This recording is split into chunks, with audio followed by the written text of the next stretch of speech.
Maybe T20ல concentrate பண்றதுக்காக retirement ஆயிருப்பாரு. ஆனா ஆனது பிரச்சனை கிடையாது. ஏன்னா சாம்பியன்ஸ் டிராஃபில வந்து அவரை நம்பி எடுத்திருக்காங்கிறப்போ கரெக்டா அந்த டோர்னமெண்ட் முடிஞ்சதுக்கு அப்புறம் ரிட்டையர் ஆயிருந்தா யாருமே வந்து கொஸ்டின் பண்ணியிருக்க மாட்டாங்க. ஸோ அவங்க நடுவில் ரிட்டையர் ஆனது தான் இப்போ வந்து பிரச்சனை.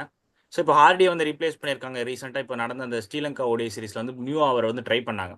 என்னன்னா அவரும் ஸ்பென்சர் ஜான்சனும் வந்து நியூ பால்ல ட்ரை பண்ணாங்க. ஸோ நல்லாவே போட்டாருன்னே சொல்லலாம் ஹார்டி. நான் கூட வந்து கொஞ்சம் அடி வாங்குவாருன்னு நினைச்சேன். பட் நல்லா போட்டாரு. அவருக்கு வந்து அந்த கொஞ்சம் ஸ்விங் கிடைச்சது. ஸோ நல்லா ஒரு பவுல் பண்ணாரு. ஸோ பேட்டிங் எந்த அளவுக்கு கான்ட்ரிபியூட் பண்ணுவார் அப்படிங்கிறது தெரியல. மேபி பாகிஸ்தான் பிச் வந்து இவருக்கு சூட்டபிள் ஆகலாம். ஏன்னா பாகிஸ்தான் பிச் நம்ம எல்லாருக்கும் தெரியும், நல்ல ஒரு பேட்டிங் ட்ராக். ஸோ அங்கே வந்து இவர் எஃபெக்டிவாக இருக்க சான்சஸ் இருக்கலாம் ஓகே. பேட்டிங்கில். மேபி ஸ்டாயினிஸ் வந்துட்டு பர்சனல் ரீசன்ஸ்னால ரிட்டைர்மெண்ட் அனௌன்ஸ் பண்ணியிருக்கலாம். பட் இருந்தாலும் இந்த டோர்னமெண்ட் முடிச்சுட்டு பண்ணியிருந்தா பெட்டராக இருந்திருக்கும். ஆல்சோ இப்போ இவர் டன்வீர் சங்கா டீமுக்குள்ள வர சான்சஸ் இருக்கா? தன்வீர் சங்கா மேபி ஜாம்பாக்கு ஏதாவது இன்ஜுரி ஆனால் மட்டும்தான். ஏன்னா already Zampa, Matt Short, Glenn Maxwell, இந்த 3 ஸ்பின்னர்ஸ் தான் அவங்க யூஸ் பண்ண போகிறாங்க. தன்வீர் சங்கா கொஞ்சம் கஷ்டம் தான். ஓகே. ஸோ இப்போ ஃபேசர் மொகாக் எடுத்துக்கலாம். மிச்சல் மார்ஸ்க்கு பதிலாக ரீப்ளேஸ் பண்ணியிருக்காங்க. ஸோ ஃபேசர் மொகாக்கு வந்துட்டு ஒன் டவுனில் அவர் ட்ரை பண்ணுறாங்க. அவர் எந்த அளவுக்கு டீமில் இம்பாக்ட்ஃபுல்லாக இருப்பார்? இப்போ ரீசெண்டா வந்து மேட் ஷாட் வந்து அவரோட கொஞ்சம் பெட்டரா பண்றாருங்கிறத சொல்லலாம். பேட்டிங் கொஞ்சம் நல்லா பண்றாரு.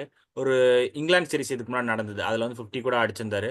தென் ஒன் டவுன்ல எனக்கு தெரிஞ்சு மார்னஸ் லபுஷன் மாதிரி பிளேயர் தான் வந்து இறக்குவாங்க. ஏன்னா டாப் ஆர்டர் 3 பேருமே வந்து அட்டாக்கிங் ஆடிட்டாங்கன்னா கொஞ்சம் மிடில் ஆர்டர்ல ஸ்டெபிலிட்டி கொடுக்குற மாதிரி ஒரு பிளேயர் வேணும். ஸோ அந்த மாதிரி இருக்கிறப்போ நம்பர் 3ல மார்னஸ் லபுஷன் வந்துருவாரு. ஃப்ரேசர் மெக்கர்க் பார்த்தீங்கன்னா ஒரே கீர்ல தான் வராரு. அவர் வந்து அட்டாக்கிங் மோட்ல தான் வராரு. அது வந்து T20க்கு எஃபெக்டிவா இருக்கலாம். நம்ம இப்போ விளையாடுறது வந்து ஓடி. ஸோ அதில் வந்து எவ்வளோ எஃபெக்டிவாக இருப்பாருங்கிறது தெரியல. ஸோ அவரை வச்சு ஸ்டார்ட் பண்ண மாட்டாங்க. மேபி பேக்கப்பாக இருப்பார் ஃப்ரேசர் மெக்கர்க்.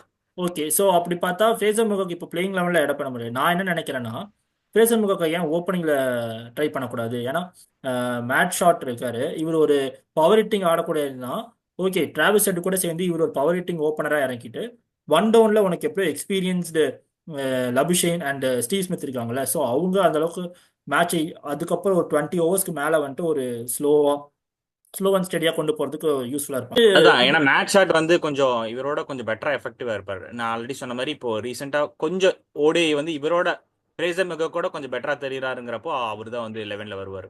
ஓகே. ஸோ அப்படி நம்ம பிளேயிங் லெவனை பார்த்துடலாம். அப்போ ஓப்பனிங்கில் வந்துட்டு நீ சொல்கிற மாதிரி mat shot and Travis head, one டவுனில் வந்து அபிஷேன், ஃபோரில் வந்துட்டு ஸ்டீவ் ஸ்மித், ஃபைவ்ல வந்துட்டு ஜாஸ் இங்கிலீஷ் அவர் தான் வருவார். So Josh Inglis and Alex Carey ரெண்டு பேருமே பிளேயிங் லெவலில் இடப்பெற முடியாது. ஏன்னா ரெண்டு பேருமே இருந்தாங்கன்னா ஒரு பேட்டிங் இன்னுமே டெப்த்தாக இருக்கும்.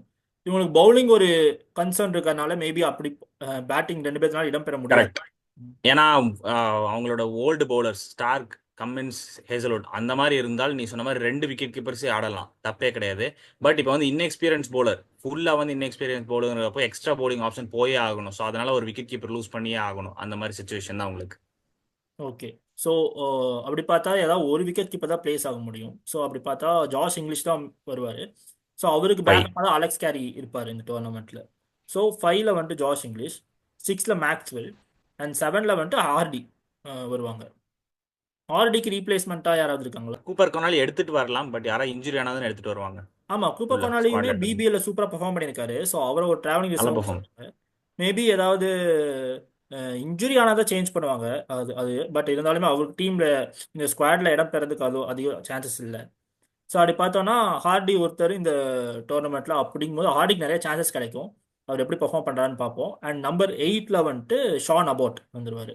அவர் கொஞ்சம் எக்ஸ்ட்ரா பேட்டிங் பண்ணுவார். அண்ட் 9ல் வந்து நேதன் எல்லிஸ் அண்ட் 10ல் வந்துட்டு ஸ்பென்சர் ஜான்சன், ஸ்பென்சர் ஜான்சன் 11ல அண்ட் வந்து Adam Adams. Blackman. Okay. So Ben வாஷியஸ் வந்துட்டு ஒரு பேக்கப் பவுலராக இருக்காங்க. ஓகே. சப்போஸ் இந்த பவுலிங் லைனப்ல யாராவது வந்து கொஞ்சம் அடி வாங்குற மாதிரி தெரிஞ்சால் பென் வார்ஷிஸ் உள்ள வரலாம். ஓகே. ஸோ அவரும் ஓரளவுக்கு டீசன்ட் பவுலர் தான். மூணு ஃபாஸ்ட் பவுலிங் எக்ஸ்ட்ராவாக வந்துட்டு ஹார்டி போடுவார். அண்ட் மூணு ஹார்டி ஸ்பின்னர்ஸ் இருப்பாங்க. போடுவாரு. அப்புறம் உனக்கு மேக்ஸ்வெல்லும் மேத்யூ ஷாட் அவங்க 2 பேர் பவுலிங் போடுவாங்க. ஸோ இந்த மாதிரி ஜாம்பா எக்ஸ்ட்ரா இருக்காரு. பவுலிங் ஆப்ஷன் போடுறது தப்பு கிடையாது. சாம்பா இருக்காரு. ஸோ 7 பவுலிங் ஆப்ஷன்ஸ் இருக்காங்க. பட் பவுலிங் ஆப்ஷன்ஸ் இருந்தாலும் இந்த டீம் எந்த அளவுக்கு இம்பாக்ட்ஃபுல்லாக இருக்கும்? ஏன்னா மெஜாரிட்டி ஆஃப் த பிளேயர்ஸ் வந்து இன்எக்ஸ்பீரியன்ஸ்டு பிளேயர்ஸ். அது இந்த மாதிரி ஒரு டோர்னமெண்ட்டில் ஆஸ்திரேலியா பொறுத்த வரைக்கும் எப்பவுமே எக்ஸ்பீரியன்ஸ்டு பிளேயர்ஸ் நிறைய பேருமே வந்துட்டு இந்த மாதிரி பிக் டோர்னமெண்ட்ஸ் இருப்பாங்க. ஆனால் இந்த டைம் தான் உங்களுக்கு நிறைய இன்எக்ஸ்பீரியன்ஸ் இருக்காங்க. ஸோ இது எந்த அளவுக்கு இம்பாக்ட்ஃபுல்லாக இருக்கும்? ஸோ அதுதான் வந்து இப்போ என்னன்னா இப்போ ஒன் டவுன்ல வந்து மேபி நீ சொன்ன மாதிரி ஜாக் ஃப்ரேசனுக்கு வந்து ட்ரை பண்ணலாம். எப்படின்னா மார்னஸ் லபுஷனை வந்து உட்கார வச்சுட்டு ஸோ அவரை வந்து கூட ட்ரை பண்ணலாம். ஏன்னா பாகிஸ்தான் பிச்சர்ஸ் நம்ம எல்லாருக்கும் தெரியும், நல்ல ஒரு பேட்டிங் ட்ராக். அந்த ஸ்பின் ட்ராக் கொடுத்தா மட்டும்தான் மாட்டிப்பாங்க. ஸோ அவரு டிராவிஸ் ஹெட், மேட்ச் ஆட் 3 பேருக்கு நல்லா மாட்டுச்சுன்னா நல்ல ஒரு பிக் ஸ்கோர் வந்து எதிர்பார்க்கலாம். ஸோ அது ஆஸ்திரேலியா வந்து அந்த ரிஸ்க் எடுப்பாங்களா அப்படிங்கிறத வந்து நம்ம வெயிட் பண்ணி பார்க்கணும். ஸோ பார்க்கலாம் எப்படி பண்றாங்க. ஆல்சோ இப்போ நீ இப்படி சொல்ற, மிடில் ஆர்டர்ல எந்த அளவுக்கு பவர்ஃபுல்லா இருக்காங்க இவங்க? ஏன்னா ஒரு ஃபைவ்ல வந்துட்டு ஜாஸ் இங்கிலீஷாக இருக்கட்டும், சிக்ஸ்ல வந்துட்டு மேக்ஸ்வெல், அண்ட் செவன்ல ஹார்டி.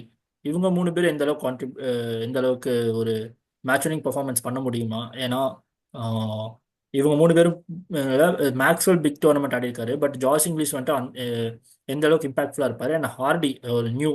ஸோ அப்படிங்கும்போது ஜோஷ் இங்கிலீஷ் நல்லா இம்பாக்ட்ஃபுல்லாகவே இருப்பார். ஏன்னா அவர் வந்து ரெண்டு சைடுமே ஆடக்கூடியது. ரிவர்ஸ் ஸ்வீப்பும் ஆடுவார், இந்த சைடும் ஸ்வீப் அடிச்சு ஆடுவார். ஸோ நல்ல ஒரு அட்டாக்கிங் பிளேயர். அது இல்லாமல் அவர்கிட்ட வந்து கொஞ்சம் நல்ல ஒரு கன்சிஸ்டன்சி தெரியும். ஸோ அவர் வந்து நல்ல பிளேயர் தான். அவர் கேரி யார் வந்தாலுமே பிரச்சனை கிடையாது. ஸோ நம்ம இப்போ ஜாஷ் இங்கிலீஷோட போகிறோங்கிறப்போ அவரும் நல்ல பிளேயர்.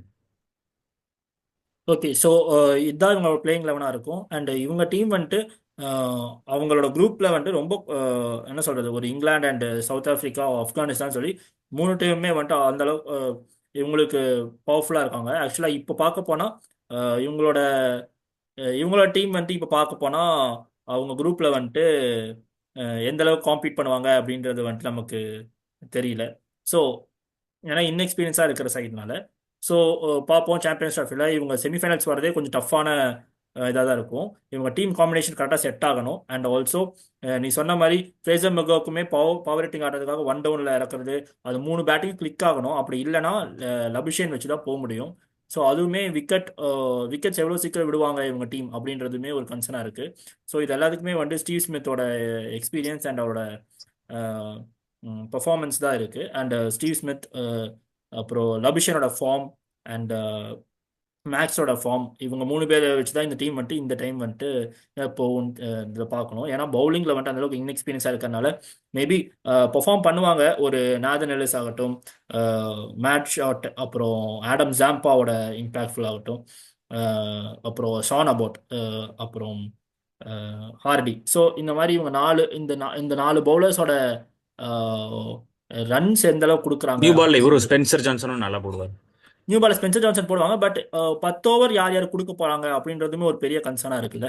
ஏன்னா ஸ்பென்சர் பாகிஸ்தான் ஜான்சன் மாதிரியான பேட்டிங். உனக்கு வந்து Maxwell and Matthew Short, Aaron Hardie. So இவங்களாம் வந்து ஒரு ஆல்ரவுண்டர்ஸ்னால இவங்க 3 பேர்த்தி வச்சு அந்த ஒரு 10 ஓவர்ஸ் ஃபுல்லாக கொடுக்க மாட்டாங்க. ஸோ இவங்க 3 பேருக்கு பிரித்து கொடுத்துருவாங்க. மற்ற எல்லாரும் 10 போடுறதுக்கு வாய்ப்பு இருக்கலாம். அது அப்படிங்கும் போது ரன்ஸ் எந்த அளவுக்கு லீட் பண்ணுவாங்க இவங்க அப்படின்றது ஒரு கன்சர்னா இருக்குல்ல. ஏன்னா இவங்க ஆடக்கூடிய சைடு வந்துட்டு ஒரு இங்கிலாந்து டீம், அவங்க வந்துட்டு வந்தா சுவிட்ச் இட் அப்படிதான் ஆடுறாங்க.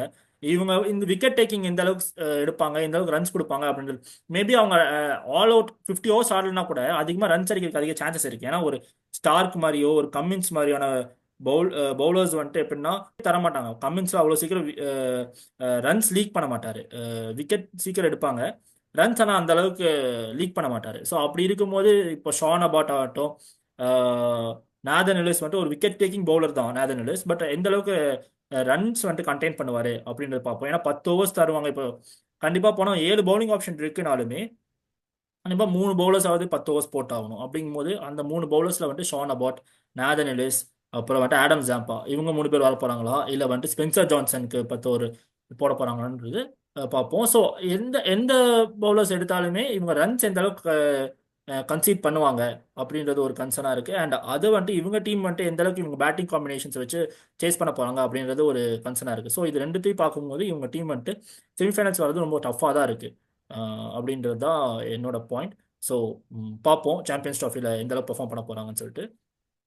ஸோ இதுதான் ஆஸ்திரேலியா டீமோடைய Champions Trophy squad analysis and playing eleven. இதில் இந்த பிளேயிங் லெவனில் ஏதாவது சேஞ்சஸ் இருக்கா அப்படின்னா நீங்கள் அந்த பிளேயிங் லெவனை கமெண்ட் செக்ஷனில் போடுங்க. அண்ட் மறக்காமல் எங்கள் சேனலை சப்ஸ்கிரைப் பண்ணிடுங்க. ஸோ நாங்கள் போடக்கூடிய வீடியோஸ் எல்லாமே உங்களுக்கு வந்து சேரும். அண்ட் தேங்க்ஸ் ஃபார் வாட்சிங்.